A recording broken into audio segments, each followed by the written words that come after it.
Sobre essa trajetória de Oscar Schmidt, eu converso agora com o jornalista esportivo Álvaro José, que tem história no esporte, uma história tão importante quanto do próprio Oscar, porque se o Oscar brilhava nas quadras, muitas vezes era o Álvaro José que a gente ouvia, via, narrando essa história.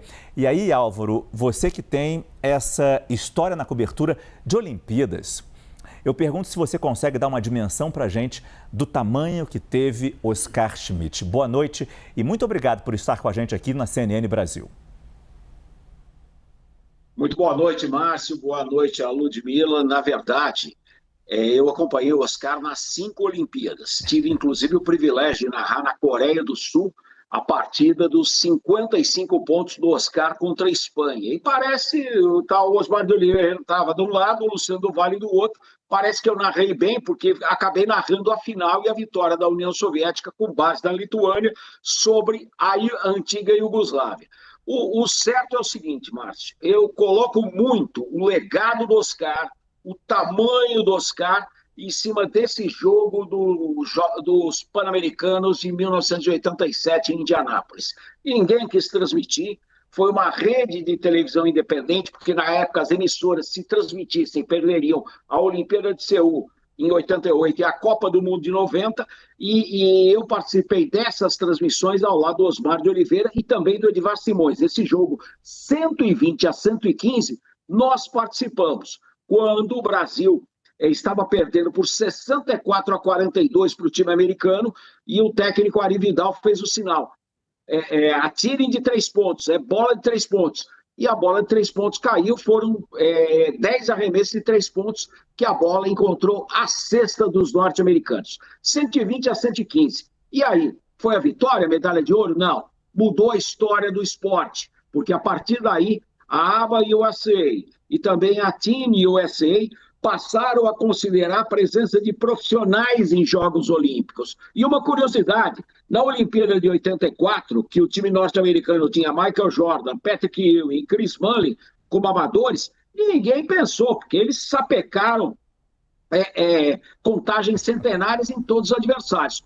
Mas, depois de 87, não. Tanto que em Barcelona, 92, 5 anos depois da queda dos norte-americanos em Indianápolis, eles foram com Patrick Ewing, Charles Barkley, Karl Malone, Magic Johnson e Michael Jordan.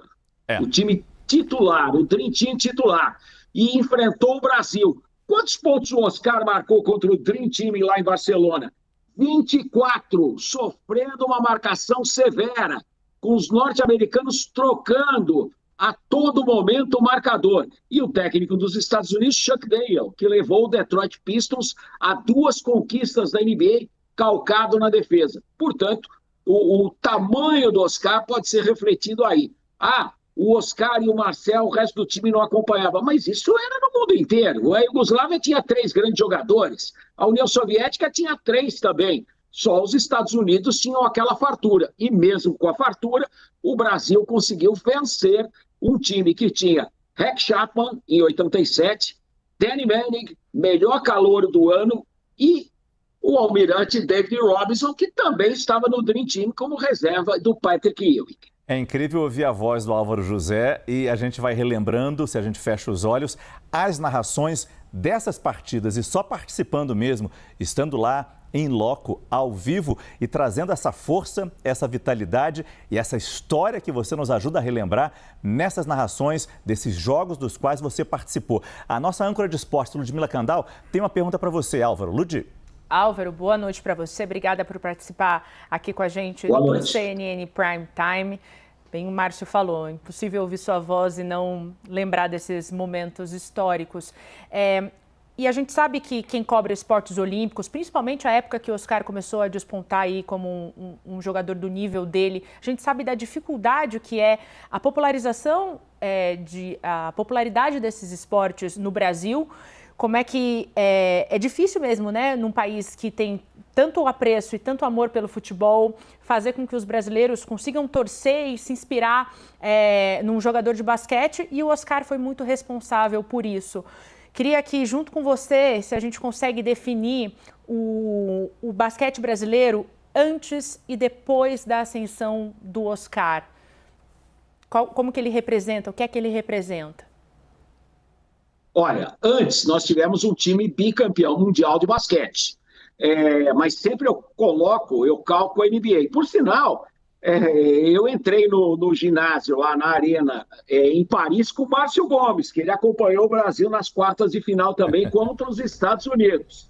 E o que é significativo para mim é que o Brasil foi bicampeão mundial de basquete, mas um jogador dos mais importantes não tinha vindo para o Mundial, que foi em 63, que era o Spencer Haywood. No entanto, ele aí veio para os Jogos Pan-Americanos que foram disputados em São Paulo.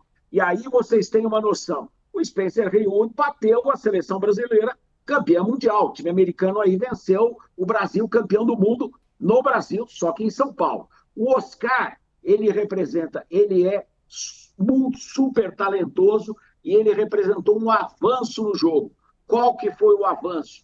A bola de 3 pontos. A bola de 3 pontos que começou na FIBA, é importante a gente destacar. Uma coisa é a NBA e outra coisa é a FIBA, porque eu fazia já NBA em 84 e tinha a bola de 3 pontos. Só que a bola de 3 pontos só entrou em ação final do ano de 86, nem no Mundial de Basquete.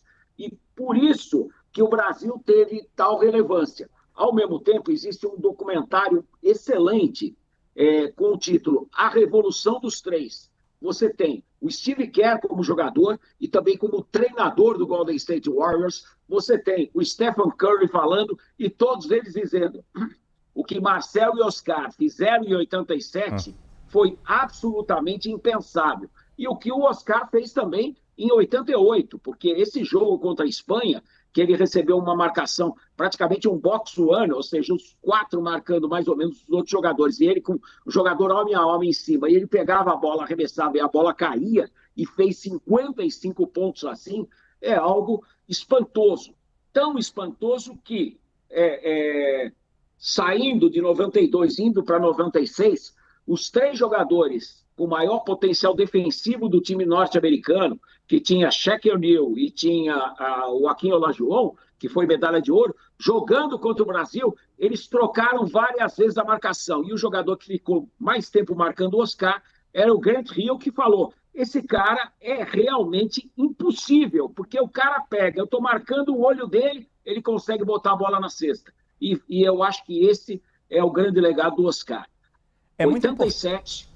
quando o Brasil venceu para o profissionalismo dos jogadores em 92, com o Michael Jordan liderando o time norte-americano. É muito importante ter essa sua visão, eu peço desculpas que eu quase te cortei, Álvaro, ter essa sua visão profissional, técnica, nessa pergunta da Ludmila, por exemplo, do lado técnico, do lado profissional, do lado determinado, que a gente sabe do jogador que ele era.